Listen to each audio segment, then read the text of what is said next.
नमस्कार मैत्रिणींनो, व्हिडिओमधून आपण ब्लाऊज किंवा ड्रेसच्या कटिंगसाठी सुरुवातीला जी मापे घेतली जातात ती नेमकी कशा पद्धतीनं घ्यायची ते बघत आहोत. ही मापं व्यवस्थित पद्धतीनं घेतली गेली तर तयार होणारा जो ब्लाऊज किंवा ड्रेस असेल तो परफेक्ट फिटिंगमध्ये येतो. व्हिडिओच्या पहिल्या भागामध्ये आपण ब्लाऊज शिवण्यासाठी मापे कोणत्या पद्धतीनं घ्यायची ते बघितलं. त्या व्हिडिओची लिंक मी डिस्क्रिप्शन बॉक्समध्ये दिलेली आहे.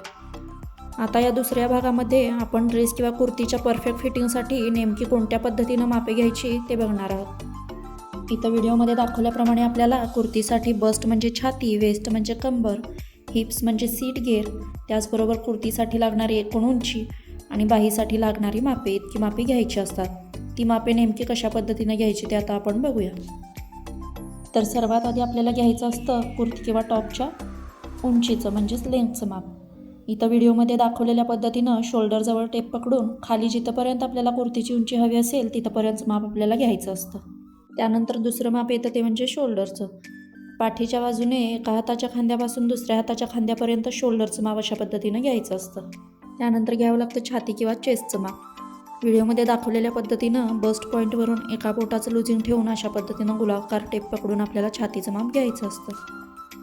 अगदी त्याच पद्धतीनं एका बोटाचं लुजिंग ठेवून आपल्याला वेस्ट म्हणजे कंबर मापायची असते. आणि अगदी त्याच पद्धतीनं हिप म्हणजे सीट घेराचं मापसुद्धा आपल्याला घ्यायचं असतं.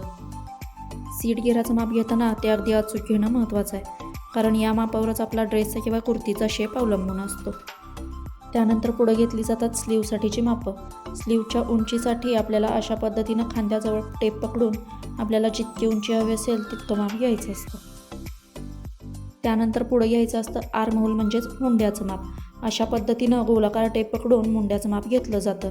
त्यानंतर व्हिडिओमध्ये दाखवलेल्या पद्धतीनं गोलाकार टेप पकडून दंडखेराचं माप घ्यायचं असतं. तर अशा प्रकारे अंगावरून ही सगळी मापे कशा पद्धतीनं घ्यायची ते आपण बघितलं. आता रेडीमेड ड्रेस किंवा कुर्तीवरून हीच मापे कशा प्रकारे घ्यायची ते सुद्धा बघूया. तर नेहमीप्रमाणे सर्वात आधी आपल्याला घ्यायचं आहे कुर्तीच्या उंचीसाठीचं माप. व्हिडिओमध्ये दाखवलेल्या पद्धतीनं शोल्डरपासून खाली बॉटमपर्यंत जितकी आपल्याला उंची हवी असेल तिथंपर्यंत टेप पकडून आपल्याला उंची मापायची असते. त्यानंतर पुढे घ्यायचं आहे चेस्ट म्हणजे छातीचं माप. नेहमीप्रमाणे छातीच्या बस्ट पॉईंटवरून आपल्याला चेस्ट म्हणजे छातीचं माप घ्यायचं असतं. त्यानंतर दुसरं माप येणार आहे वेस्ट म्हणजे कंबर आणि तिसरं हिप म्हणजे सीट घेराचं माप. ज्या ठिकाणी आपला कुर्तीचा कट असेल त्या ठिकाणी हे माप आपल्याला घ्यायचं असतं. किंवा त्याचबरोबर हेच सीट घेराचं माप कुर्तीच्या शोल्डरपासून खालच्या बाजूला 20 ते 21 इंच जिथंपर्यंत येईल त्या ठिकाणी उंचीनुसार हे सीट घेराचं माप मापून घेतलं जातं.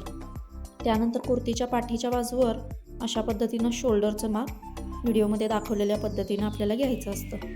सगळी मापं घेतल्यानंतर शेवटी स्लीव्ज म्हणजे बाहीसाठी माप घ्यावं लागतं.